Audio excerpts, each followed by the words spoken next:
So it's very evident in East Sussex that we did have a lot of officers out on the network, and it was a very reactive approach. We're burning fuel and we're crisscrossing, and to be effective we need to understand about where the demand is and where we actually need to be rather than what's desired to be. By measuring this, we have a duty of care in the county to make sure that the O2 levels are at the lowest premium that we can be. We also need to be making sure that we're managing our time correctly. By doing that, we need to be reliant on IT, and real time is very much a factor that can play an assistance for this role.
So there's been some huge benefits.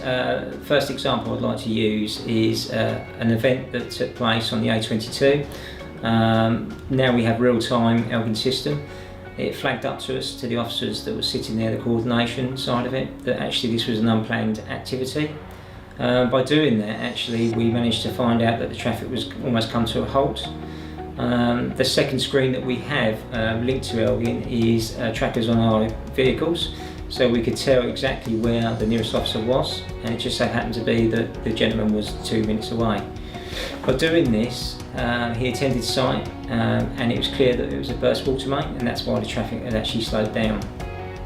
The benefits were that actually, because the public could see the officer on site, there wasn't an influx of phone calls into the contact centre, which meant that we could report that back should any calls come in. The second side of it is that we were there before the police and before the water board, so we could control the situation and close the road off, so we could actually divert the traffic and be really reactive to it. The other side to this is that we've caught 6 works without permits, where again, of course, it's come up on our Elgin system, where we've got total visibility of where the area is that's affected. Again, we can deploy officers that are nearest and available, and by doing so we have managed to police the network and take people that are accountable because of that.